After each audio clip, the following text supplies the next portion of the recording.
नमस्कार, आप live cities देख रहे हैं। मैं हूं गरिमा भारती। एक बार फिर से बिहार में जहरीली शराब की वजह से तांडव मचा हुआ है। भले ही सरकार और प्रशासन लाख दावे कर ले कि हम तमाम तरह की कोशिशें कर रहे हैं बिहार में शराबबंदी को अच्छी तरीके से बहाल कराने की, लेकिन हर बार इस तरह के मामले निकल कर आ ही जाते हैं। एक बार फिर से गोपालगंज से मामला निकल कर आया है।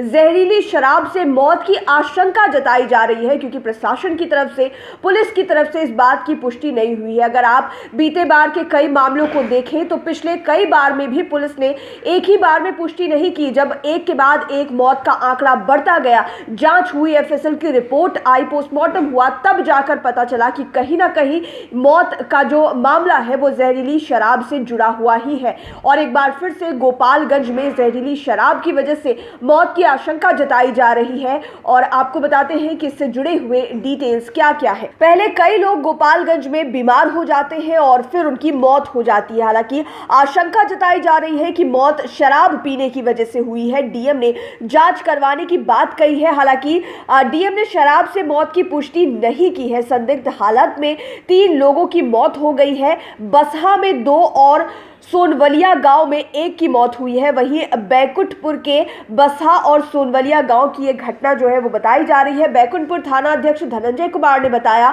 कि घटना की जानकारी प्राप्त हुई है, मामले की जांच की जा रही है। एसडीपीओ संजीव कुमार ने भी कहा कि शराब पीने से किसी की मौत नहीं हुई है। घटना के बाद पुलिस मृतक के स्वजनों से फिलहाल बातचीत कर रही है, लेकिन बार बार ये कहा जा रहा है कि आशंका है कि शराब पीने की वजह से ही मौत हुई है। गोपालगंज का ये मामला है जहां पर 3 लोगों की मौत जहरीली शराब पीने की वजह से हो गई है। हालांकि प्रशासन की तरफ से कोई पुष्टि नहीं हुई है, ऑफिशियल कोई भी बयान नहीं आया है कि शराब की वजह से ही हुई है, लेकिन देखना होगा कि इनके परिजनों की तरफ से क्या कुछ कहा जाता है। क्योंकि बीते कई बार के मामलों को अगर आप देख ले, अलग अलग इलाकों में जिस तरह से जहरीली शराब पीने की वजह से मौत हुई, वहां पर परिजनों ने ही पहले पुष्टि की कि जिन लोगों की मौत हुई है उन्होंने शराब का सेवन किया था। हालांकि पुलिस और प्रशासन बार बार नकारती रही कि जहरीली शराब जैसा कोई भी मामला नहीं है, लेकिन अंततः यही होता है कि जहरीली शराब की वजह से ही मौत होती है। आपने पिछले बार ही देखा होगा कि इसके जो तार हैं वो अलग अलग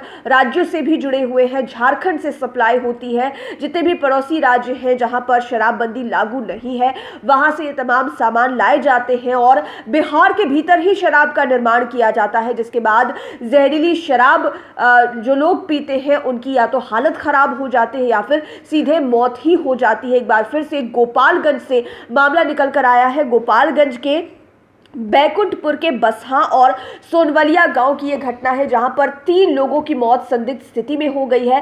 प्रशासन की तरफ से पुष्टि नहीं की गई है, लेकिन देखना होगा कि जब जहरीली शराब से मौत की आशंका जताई जा रही है तो जांच रिपोर्ट आने के बाद क्या कुछ साबित होता है और क्या ये 3 लोगों की ही मौत हुई है या फिर और जगहों की तरह जैसा मामला बीते दिनों हुआ उस तरह से मौत के आंकड़े और ज्यादा बढ़ते जाते हैं। लाइव सिटीज के साथ आप बने रहें, हमारे चैनल को सब्सक्राइब करें। वीडियो फेसबुक पर देख रहे हैं तो पेज को लाइक करें, साथ ही साथ हमें ट्विटर पर जरूर फॉलो करें। धन्यवाद।